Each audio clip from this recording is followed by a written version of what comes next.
మీకు ఇష్టం ఉన్నట్టు హామీలు ఇచ్చినారు. నేను చూసిన నిన్న దామోదర్ రెడ్డి గారు నేను వీడియో చూపెట్టిన మునేగాకమున్నా వెంకటరెడ్డి ఏం మాట్లాడిండు ఆనాడు కోమటిరెడ్డి వెంకటరెడ్డి భువనగిరి ర్యాలీలు అనేది నేను చూసిన. చాలా నోటికి వచ్చినట్టు కాదు, ఎంతంత అంత ఎటు పడితే అటు మాట్లాడిండు. మళ్ళీ అదే వెంకటరెడ్డి గారు ఇవాళ ఏమంటుండు, మీరు పోతే అలా అయ్యేదిందా పోయేదిందా RRR అవుతుందో పోతుందో నాకేం తెలుసు, నాకు తెలియదు ఎత్తేసినట్టు మాట్లాడుతూ ఉన్నాడు.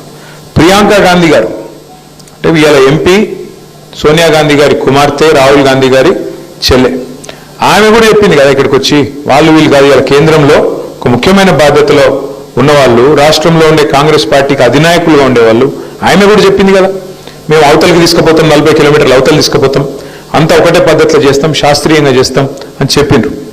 ఆ మాటలన్నీ నమ్మి మీరు భువనగిరిలో గెలిపించారు, మునుగోడులో గెలిపించిండ్రు, మొత్తం నల్గొండ జిల్లా అంతా కూడా గెలిపించినారు, ఇంకా చాలా చోట్ల కూడా గెలిపించినారు. దాని దయతోనే మీ దయతోనే ఇలా కాంగ్రెస్ గద్దెనెక్కింది, అధికారంలో కూర్చున్నది.